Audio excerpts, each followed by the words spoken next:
একজন মা তার মেয়েকে বলছে, মারে, স্বামীর সংসার করতে গেলে শ্বশুর বাড়িতে টিকে থাকতে হলে আমাদেরকে কখনো বোবা হয়ে থাকতে হবে, আবার কখনো অন্ধ হয়ে থাকতে হবে। কারণ কি জানিস? কারণ আমরা মেয়ে হয়ে জন্মিয়েছি, এটাই আমাদের করা উচিত। হে গাইস, কেমন আছো সবাই? আশা করবো খুব ভালো আছো, সুস্থ আছো, আর আমিও ভালো আছি। নতুন দিনে নতুন আরও একটি ব্লগ ভিডিওতে তোমাদের সকলকে জানাই আরও একবার আমার চ্যানেলে অনেক অনেক স্বাগত আর অনেক অনেক ভালোবাসা। প্রথমে ইন্ট্রোতেই তোমাদেরকে বললাম মেয়েদেরকে সত্যি অনেক কিছু সহ্য করে থাকতে হয়, কি তাই তো?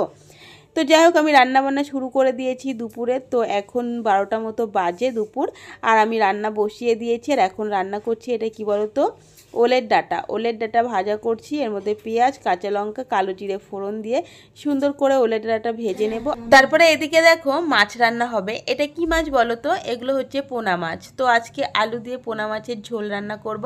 মাছগুলো দেখো এমন একটা মানে সাইজ, কি বলবো, মাঝখান থেকে কাটলে অনেকটাই ছোট হয়ে যেত, আবার আস্ত রাখা হয়েছে একটু বড় হয়ে গেছে। তো যাই হোক, মানিয়ে নিতে হবে, কিছু করার নেই। তো চলো, মাছগুলোকে বেশ সুন্দর করে নুন আর হলুদ মাখিয়ে নিয়েছি। মাখিয়ে নেওয়ার পর এবার তেলের মধ্যে তেলটা গরম হতে দিয়েছি।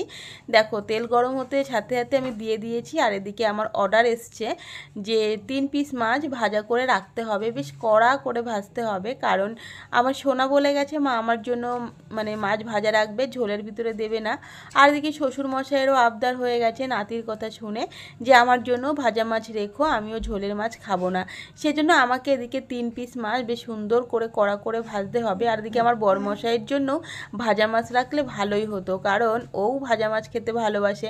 আর যেহেতু ও অনেকটা রাত্রিবেলা আসবে, তখন মাছ ঠান্ডাও হয়ে যাবে, তো একবারে ঝোলের মধ্যে দেওয়াটাই বেটার হবে। তো যাই হোক, আমি মাছের ঝোল করার জন্য দেখো আলু ভাজতে শুরু করে দিয়েছি। মাছগুলো আমার কমপ্লিট হয়ে গেছে ভাজা করা। আর এদিকে আলু ভাজা করছি। তো আলুটাকে ভাজা করে তুলে নিয়ে তারপরে মশলা কষিয়ে তারপরে আমি ঝোলটা রান্না করি। ওই যে তোমাদেরকে বললাম না যে মেয়ে হয়ে জন্মানো মানেই শ্বশুর বাড়িতে সংসারে টিকে থাকার জন্য আমাদেরকে মুখ বুজে থাকতে হয়। সব কিছু দেখে মানে দোষ গুণ দেখলেও মুখ চালালে হয় না।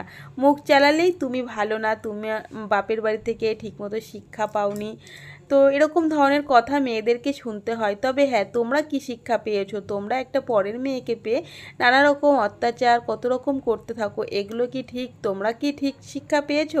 এই কথাগুলো যখনই একটা পরের মেয়ে জবাব দেবে, তখনই কিন্তু খুব খারাপ হয়ে যাবে। তো যাই হোক, তোমরা আবার ভেবে বসো না যে আমার জীবনের কাহিনী আমি তোমাদেরকে বলছি। এটা আমার জীবনের কাহিনীও হতে পারে, আরও 10টা মেয়ের জীবনের কাহিনী হতেও পারে। যারা ভেবে নিয়ে বসে থাকো তারা কিন্তু একদম ভুল করো। তো যাই হোক, এই প্রসঙ্গটা আমি বাদ দিলাম। এবার আমি চলে আসি আমার কিছু ফ্রেন্ডদের কাছে। তো আমার কিছু ফ্রেন্ডরা আছো, আমার ইউটিউব ফ্রেন্ডদের কথাই বিশেষ করে আমি বলছি। তোমরা অনেকে আমার কমেন্ট বক্সে এসে কমেন্ট করছো যে দিদিভাই ফলো করেছি, ফলো ব্যাক করো। তো যাই হোক, তোমাদেরকে বলবো তোমরা কিন্তু এই ধরনের কমেন্ট করো না। ভিডিও দেখে একটা গঠনমূলক সুন্দর করে কমেন্ট করে যেও। আমি কিন্তু প্রত্যেকের ঘরে গিয়ে সবারই ফলো ব্যাক করে আসবো। তবে এই ধরনের কমেন্ট করা কিন্তু মানে চ্যানেলের পক্ষে খুবই ক্ষতি। আমার যতটা না ক্ষতি হবে, তার থেকে বেশি ক্ষতি কিন্তু তোমার চ্যানেলের হবে। তো যাই হোক, এই ধরনের কমেন্ট কিন্তু করো না। আর আমি প্রত্যেকের কমেন্ট পড়ি, এবং পড়ার পরে আমি কিন্তু ছোট বড় সবার ঘরে গিয়ে আমি কমেন্ট করে আসি, জানো তো। তো যাই হোক, যারা যারা এখনও পর্যন্ত কমেন্ট আমি যাদের করে পারিনি, অবশ্যই আমি কমেন্ট করে আসব, আর ফলোও করে আসব, ইউটিউবে গিয়ে সাবস্ক্রাইবও করে আসব। তো তারপরে রান্নাবান্না খাওয়া দাওয়া কমপ্লিট করার পর, আজকে ছিল রবিবার। রবিবারের দিন সোনার পড়া বন্ধ থাকে, মানে ছুটি থাকে, সেই জন্য দেখো বিকালবেলা বন্ধুরা মিলে খেলা করতে নেমে পড়েছে। প্রত্যেক রবিবারই এত সুন্দর ওরা খেলা করে। আর আজকের খেলাটা আমার কাছে এত ভালো লেগেছে, আশা করব তোমাদের কাছেও ভালো লাগবে। তো ঝিরিঝিরি করে বৃষ্টি হচ্ছে, আর বৃষ্টির মধ্যে ফুটবল খেলার মজাটাই আলাদা। তবে ওরাও দেখো সেই মজা নিচ্ছে, এই যে উঠোনের মাঝখানে। ওরা তো আর বড় মাঠে গিয়ে খেলা করে না, ওরা যেহেতু বাচ্চা, আর এখানে মাঠ অনেকটা দূরেও। তো যাই হোক, দেখো আমাদের উঠোনের মধ্যে ওরা খেলা করছে, ওরা ভীষণ মজা করে খেলা করছে।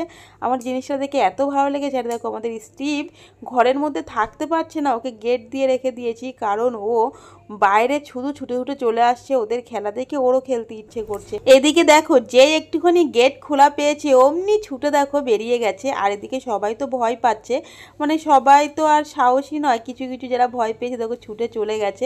স্টিভকে আমি ঘরে তুলে নেব, ওরা একটু মজা করে খেলা করবে।